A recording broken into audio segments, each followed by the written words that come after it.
Hi friends, आज के इस वीडियो में हम लोग जीडीपी डिस्कस करेंगे। जीडीपी यानी ग्रॉस डोमेस्टिक प्रोडक्ट क्या होता है और जीडीपी से हम लोग क्यों किसी इकोनॉमी का आकलन करते हैं, किसी देश की अर्थव्यवस्था कैसी है, इसको दर्शाने के लिए जीडीपी को क्यों यूज़ किया जाता है और डिफरेंट तरीके का जीडीपी जैसे nominal GDP, real GDP, GDP in purchasing power parity, ये सब कुछ हम लोग इस वीडियो में समझेंगे। पूरे विश्व में भारत कहाँ पे स्टैंड करता है इन टर्म्स ऑफ जीडीपी, ये भी इस वीडियो में हम लोग देखेंगे। वीडियो स्टार्ट करने से पहले बता दूं, मेरा नाम है आकाश और आप देख रहे हैं एडवेंचर्स गुरु। अगर आपने अभी तक चैनल सब्सक्राइब नहीं किया है तो सब्सक्राइब कर लीजिए और नोटिफिकेशन का बेल आइकन प्रेस कर लीजिए फ्यूचर अपडेट्स के लिए। तो ज़्यादा टाइम वेस्ट ना करते हुए सीधा आते हैं जीडीपी। जीडीपी का फुल फॉर्म है gross domestic product. Gross domestic product की डेफिनेशन क्या है, ध्यान से सुनिएगा। GDP is the final value of goods and services produced with in a country during a specific period of time. GDP क्या है? फाइनल वैल्यू है किस चीज़ की? गुड्स एंड सर्विसेज की। गुड्स एंड सर्विसेज कहाँ पे बनी होनी चाहिए? एक कंट्री में जहाँ की जीडीपी निकालना है और किस पीरियड के दौरान जीडीपी कैलकुलेट कर रहे हैं ये भी फिक्स होना चाहिए। हम लोग एक फाइनेंशियल ईयर लेते हैं नॉर्मली, लेकिन कभी कभी हम लोग क्वार्टरली भी लेते हैं। ठीक है, क्वार्टरली भी लेते हैं, मतलब 3 महीने का जीडीपी भी निकालते हैं, पूरे साल का निकालते हैं, एक मंथ का भी निकाल सकते हैं, लेकिन टाइम फिक्स होना चाहिए और जो भी गुड्स एंड सर्विसेज उस दौरान प्रोड्यूस हुई है उसकी मार्केट वैल्यू या फाइनल वैल्यू, उसकी वैल्यू कितनी है। एग्जाम्पल के लिए, अगर एक कंट्री मान लो सिर्फ चेयर बनाती है, एक कंट्री सिर्फ चेयर बनाती है, ऐसा हम लोग एज्यूम कर रहे हैं, और कंट्री 100 चेयर प्रोड्यूस करती है पूरे साल में और हर चेयर की कॉस्ट 50 रुपये है, तो उस साल की उस कंट्री की जीडीपी क्या होगी? 50 × 100, 5,000 रुपये। 5,000 रुपये उस कंट्री की जीडीपी होगी।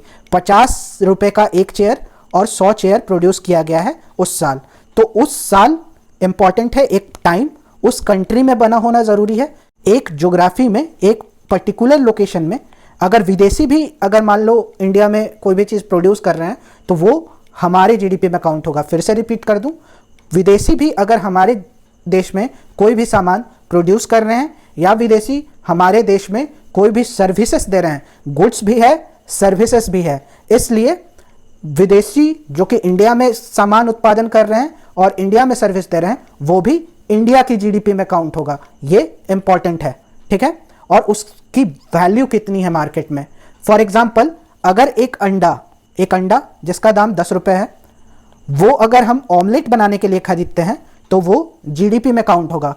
अगर वो अंडा एक केक बनाने वाली दुकान केक में यूज करता है तो वो केक का वैल्यू जीडीपी में काउंट होगा। ये नहीं कि वो जो अंडा खरीदा होगा कहीं से वो हमारे जीडीपी में काउंट होगा। वो अंडा खरीद के जो फाइनल वैल्यू आया, फाइनली हमारे पास क्या आया? केक आया, तो केक जीडीपी में काउंट होगा। क्लियर है? यहां तक आगे बढ़ते हैं। जीडीपी से क्या हम लोग हेल्प लेते हैं, जीडीपी की जानकारी हमें कैसे मदद करती है? तो जीडीपी एक इंपॉर्टेंट इंडिकेटर है किसी भी इकोनॉमी का। एक कंट्री इकोनॉमिक दृष्टिकोण से कैसा परफॉर्मेंस दे रही है ये डिपेंड करता है उस कंट्री की जीडीपी पे। जितना अच्छा इकोनॉमी उतना अच्छा जीडीपी होगा, उतना ज़्यादा जीडीपी होगा, ठीक है। लेकिन जीडीपी ग्रोथ अलग चीज़ है। जीडीपी और जीडीपी ग्रोथ सेम चीज़ नहीं है। जीडीपी ग्रोथ मतलब मान लीजिए कि पिछले साल हमारे कंट्री की जीडीपी 1,000 रुपये थी, 1,000 रुपये के सामान हमारी कंट्री ने प्रोड्यूस किए पिछले साल, ठीक है। अब इस साल वो हो गई 1,100 रुपये। लास्ट ईयर 1 में 1,000 रुपये के सामान प्रोड्यूस किए थे हमने, ईयर 2 में 1,100 के सामान प्रोड्यूस किए, तो जीडीपी ईयर 2 में 1,100 है, लेकिन ग्रोथ कितना है? ग्रोथ है 10%। तो 10% से हमारी इकोनॉमी ग्रो की है। तो ग्रोथ हमेशा परसेंटेज में दर्शाते हैं, एक ईयर से कंपेयर करते हैं हम लोग, ठीक है। जीडीपी की काफ़ी सारी लिमिटेशंस भी हैं, जैसे कि जिस कंट्री में इकोनॉमिक इम्बैलेंस नहीं देखा जाता, हो सकता है कंट्री में अमीर ज़्यादा हो तो वहाँ की जीडीपी अच्छी होगी, लेकिन गरीबों की इकोनॉमी की स्थिति नहीं पता चलेगी। तो जीडीपी की काफ़ी सारी लिमिटेशंस भी हैं, लेकिन ये पॉलिसी मेकर्स को, रूल बनाने वाले को ये इंसाइट देता है कि कैसी इकोनॉमी हमारी परफॉर्मेंस दे रही है, ठीक है। नेक्स्ट आते हैं नॉमिनल और रियल जीडीपी क्या होता है। तो ये बहुत इंपॉर्टेंट है, काफ़ी कन्फ्यूज़न होता है, ध्यान से सुनिएगा। नॉमिनल जीडीपी, फिर से एक एग्जाम्पल लेना पड़ेगा। मान लीजिए ईयर है, क्वांटिटी है, प्राइस है, ये 3 चीज़ है, ठीक है। ईयर मैंने लिया 2018 और 2019, क्वांटिटी लिया 100 2018 में और 2019 में एक कंट्री ने प्रोड्यूस किया 110। प्राइस है 2018 में 50 रुपीज़ और 2019 में 52 रुपीज़। ठीक है, फिर से वही एग्जांपल है, एक कंट्री है, उसका नाम है मान लो XYZ, कंट्री का नाम है। कंट्री सिर्फ चेयर बनाता है और कुछ नहीं बनाता है, सिर्फ चेयर बनाता है। 2018 में अगर 100 चेयर बनाएगा, हर चेयर का दाम 50 रुपये है, तो 2018 का जीडीपी कितना होगा? 5,000 रुपये।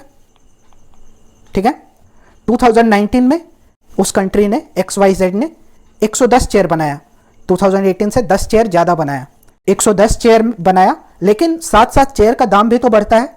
आप सबको पता है कोई भी चीज़ का दाम अगले साल बढ़ता घटता रहता है। मैंने माना है कि उस चेयर का दाम अगले साल 52 रुपये हो गया है। ठीक है, तो अगले साल की जीडीपी आएगी 52 गुना 110, 52 इंटू 110, तो 5,720 रुपये। मल्टीप्लाई करके आप देख लीजिए, तो 5,720 रुपये अगले साल की जीडीपी है। लेकिन क्या ये सही जीडीपी है? क्या प्रोडक्टिविटी बढ़ी? क्योंकि जीडीपी का डेफिनेशन क्या था कि sum of goods and services produced. कैसे प्रोडक्टिविटी एक कंट्री अपनी बढ़ा रहा है? क्या ये वाला 2019 ट्रू पिक्चर दिखा रहा है? क्योंकि चेयर का दाम भी बढ़ गया है। अगर हम लोग 100 चेयर भी प्रोड्यूस करते तो 2019 में जीडीपी होता 5200, लेकिन हमने प्रोडक्टिविटी नहीं हासिल कर पाते। लेकिन यहाँ पे क्या हो रहा है कि अगले साल दाम बढ़ने की वजह से भी जीडीपी बढ़ रहा है। ये जो 2 रुपये का दाम बढ़ा है उसकी वजह से भी कंट्री का जीडीपी बढ़ रहा है। तो इसी को बोलते हैं नॉमिनल जीडीपी, जो उस कंट्री का रॉ जीडीपी है उस साल, जितना प्रोड्यूस किया उतना प्राइस। इसमें इन्फ्लेशन या डिफ्लेशन को काउंट नहीं किया जाता है। चेयर का दाम कितना बढ़ा कितना घटा नॉमिनल जीडीपी में काउंट नहीं किया जाएगा। लेकिन अगर हम 2018 को बेस ईयर मान लें, 2018 को क्या मान लें? बेस ईयर, और 110 को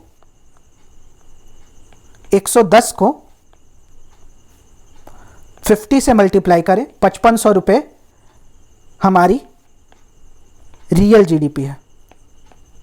ठीक है, क्यों रियल जीडीपी इसको बोलते हैं? क्योंकि हमने इसमें चेयर का प्राइस बेस ईयर में फिक्स रखा, उसी को अगले साल यूज किया। क्योंकि हमारा मेन मकसद क्या है जीडीपी कैलकुलेट करने का? कि हमने कितना उत्पादन किया, कितना प्रोड्यूस किया। ठीक है, ये नहीं कि दाम कितना बढ़ा। ठीक है, तो रियल जीडीपी में क्या होगा? इन्फ्लेशन एडजस्टेड होगा। इन्फ्लेशन एडजस्टेड जीडीपी भी बोलते हैं इसको।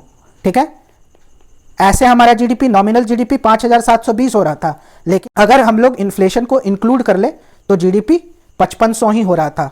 तो ग्रोथ कितना होगा?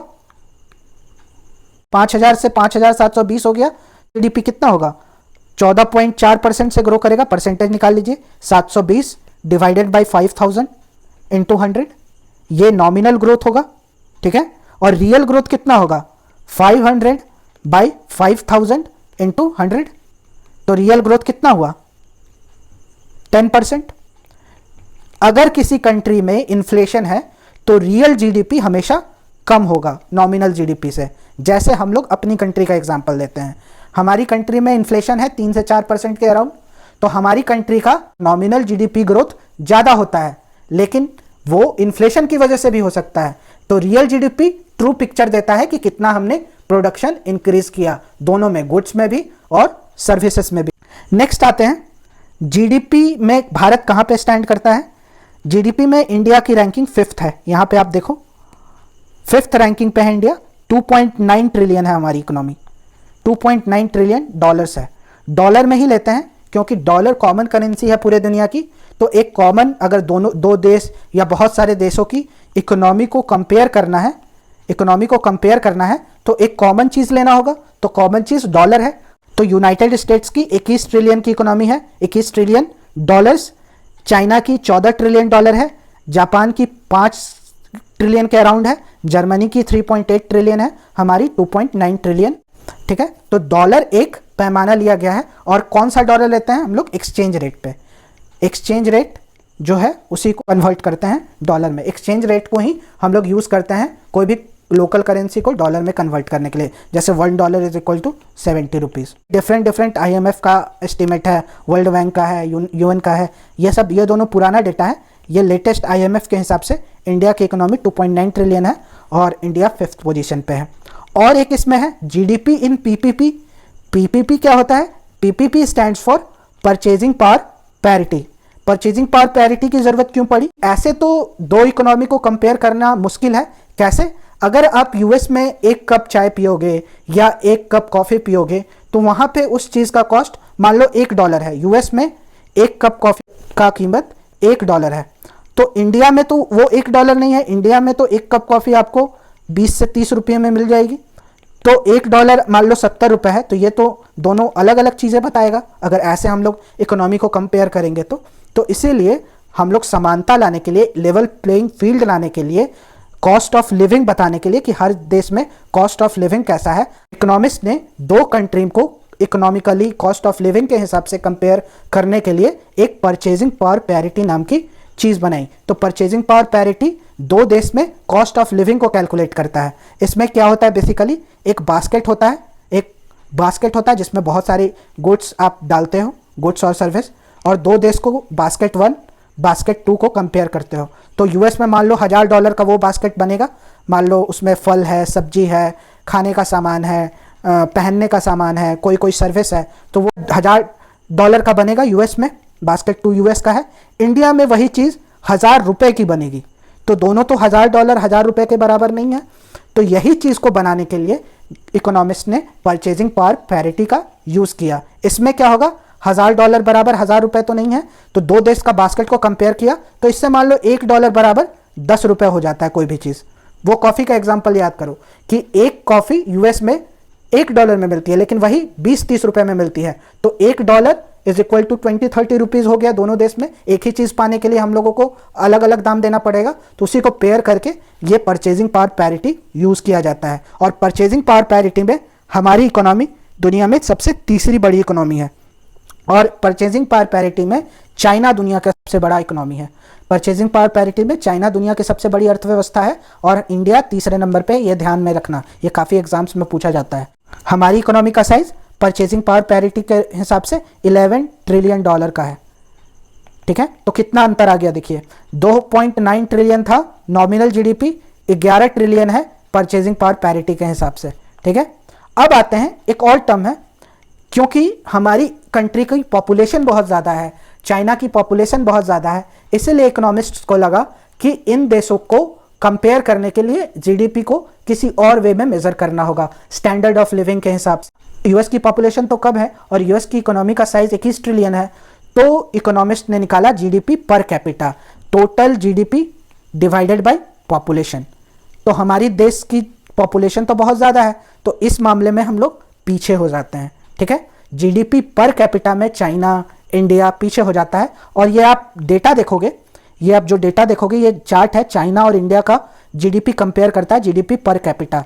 चाइना और इंडिया का पॉपुलेशन तो लगभग सेम है, लेकिन चाइना जीडीपी पर कैपिटा के मामला में हम लोग से आगे है। उसका पर कैपिटा जीडीपी $10,000 के करीब है। ठीक है, और हमारा $2,000 के करीब है। ठीक है, पर कैपिटा जीडीपी मतलब GDP by total population. GDP per capita तभी बढ़ेगा जब एक ओवरऑल इकोनॉमी बढ़ेगी। ठीक है, तो जीडीपी पर कैपिटा क्लियर है। नेक्स्ट आते हैं, ये एक बहुत अच्छा चार्ट था इसलिए मैंने शेयर कर दिया। ये पूरी दुनिया की इकोनॉमी है, अराउंड 80 ट्रिलियन की इकोनॉमी है पूरे दुनिया की, 80 ट्रिलियन के अराउंड की। इसमें सबसे ज़्यादा शेयर है देखिए यूनाइटेड स्टेट्स का। यूनाइटेड स्टेट्स की इकोनॉमी 21 ट्रिलियन के अराउंड है और टोटल 25% इकोनॉमी पे कब्जा है यूएसए का। जितने भी देश हैं उसमें से यूएस का कब्जा 25% का है पूरी दुनिया की इकोनॉमी पे, इसीलिए इस सर्कल में सबसे बड़ा शेयर यूएस को मिला हुआ है। फिर आता है चाइना। चाइना का शेयर कितना है? 16% के अराउंड। ठीक है, लेकिन इंडिया का शेयर पूरे दुनिया की इकोनॉमी में मात्र 3% है, 3% के अराउंड है। आप ऐसे भी समझ सकते हो कि दुनिया में सबसे जो टॉप 2 कंट्रीज हैं इकोनॉमिक शेयर के मामला में, यूएसए है, चाइना है। इंडिया में जीडीपी कौन कैलकुलेट करता है? जीडीपी इंडिया में सीएसओ कैलकुलेट करता है, सेंट्रल स्टैटिस्टिक्स ऑफिस, जो कि मिनिस्ट्री ऑफ स्टैटिस्टिक्स के अंदर आता है, वो इंडिया में सीएसओ जीडीपी कैलकुलेट करता है। तो इंडिया, फिर से रिपीट कर दूं, ओवरऑल 5th पोजीशन पे है पूरी दुनिया में आपका नॉमिनल जीडीपी में, और 3rd है पीपीपी में। तो ये थी जीडीपी की कहानी। होप करता हूँ आपको ये वीडियो अच्छा लगा होगा। ऐसे ही वीडियो देखने के लिए चैनल को सब्सक्राइब करें और वीडियो अच्छा लगा हो तो लाइक ज़रूर करें। मिलते हैं किसी नेक्स्ट वीडियो में, तब तक के लिए स्टे पॉजिटिव। जय हिंद।